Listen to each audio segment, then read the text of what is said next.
Hello friends, welcome to my YouTube channel west one knowledge में। आज हम बात करेंगे अनुच्छेद 14 के बारे में। अनुच्छेद 14 के बारे में भारत के प्रत्येक नागरिक को पता होना चाहिए और इसके अलावा 14 से 32 तक जो जो मौलिक अधिकार है सभी के बारे में प्रत्येक भारतीय नागरिक को पता होना चाहिए, ताकि किसी भी भारतीय नागरिक के साथ कोई गलत चीज़ ना हो, और जो भी अगर कुछ गलत होता है तो वह उसके लिए कोर्ट में जाए और अपना न्याय प्राप्त करे। अनुच्छेद 14 भारतीय संविधान के प्रत्येक व्यक्ति को समानता का अधिकार प्रदान करता है। भारतीय संविधान के अनुच्छेद 14 में समानता के सामान्य नियम को बताया गया है। चाहे वह देश में नागरिक कहीं का भी रहने वाला हो, विधि के समक्ष समानता उसको समानता दी जाएगी। कोई भी व्यक्ति राज्य या देश के किसी भी व्यक्ति को उसके अधिकार से वंचित नहीं कर सकता है। भारतीय संविधान में यह कहा गया है कि कोई राज्य भारत के राज्य क्षेत्र में किसी व्यक्ति को कानून के क्षमता से या कानून के समान संरक्षण से वंचित नहीं करेगा। भारतीय संविधान के अनुच्छेद 14 के हिसाब से इसका मतलब यह है कि सरकार भारत में किसी भी व्यक्ति के साथ भेदभाव नहीं करेगी। भारतीय संविधान के भाग 3 में मौजूद समता का अधिकार अनुच्छेद 14 के साथ ही अनुच्छेद 15 में भी जुड़ा हुआ है। इसमें यह कहा गया है कि राज्य किसी भी नागरिक के खिलाफ धर्म, मूल, जाति, लिंग, जन्म स्थान या इनमें से किसी भी आधार पर कोई भेदभाव नहीं कर सकता है।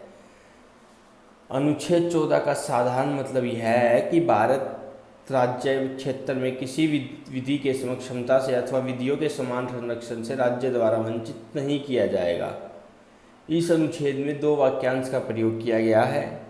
एक है विधि के समक्ष क्षमता तथा दूसरा है विधियों का समान संरक्षण। मतलब अगर यदि आपके साथ कोई भी गलत चीज़ होती है तो आप उसके खिलाफ आवाज़ उठा सकते हैं, न्याय की मांग कर सकते हैं, न्यायालय जा सकते हैं। और आपको साथ साथ यही बताता हूँ कि आर्टिकल 32 अनुच्छेद 32 हमें न्यायालय जाने के लिए अधिकार प्रदान करता है। अनुच्छेद 32 के तहत हम सर्वोच्च न्यायालय में जा सकते हैं। भारतीय संविधान का अनुच्छेद 14 मौलिक अधिकारों का एक हिस्सा है, जिसमें यह कहा गया है कि भारत का राज्य का कोई भी व्यक्ति कानून के समक्ष समान रहेगा, चाहे वह मंत्री हो, चाहे वह बिजनेसमैन हो, चाहे वह कोई गरीब आदमी हो। अगर कोई भी राज्य सरकार इन कानूनों के समान संरक्षण से इनकार करती है तो प्रत्येक नागरिक को सर्वोच्च न्यायालय में जाने का अधिकार है। सर्वोच्च न्यायालय के माध्यम से आप अपना अधिकार प्रदान कर सकते हैं। वहाँ से सर्वोच्च न्यायालय के वकील के माध्यम से अपनी याचिका दायर कर सकते हैं। आर्टिकल 32 के तहत आप सीधे सर्वोच्च न्यायालय के अंदर रिट लगा सकते हैं।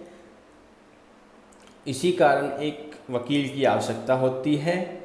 हमें सर्वोच्च न्यायालय जाने के लिए एक वकील की आवश्यकता पड़ती है, क्योंकि वकील ही एकमात्र ऐसा सहारा होता है जिसको कानून का ज्ञान होता है, जो हमें न्याय दिला सकता है।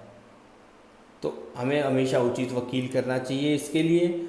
और हमें आर्टिकल 14 से 32 के बारे में पता होना चाहिए। जितने भी हमारे मौलिक अधिकार है सभी के बारे में पता होना चाहिए। मैं आगे आपको अनुच्छेद 15, 16, 17 के बारे में भी बताऊंगा। तब तक के लिए धन्यवाद। थैंक यू दोस्तों। वीडियो पसंद आई हो तो शेयर, लाइक और कमेंट जरूर कीजिए।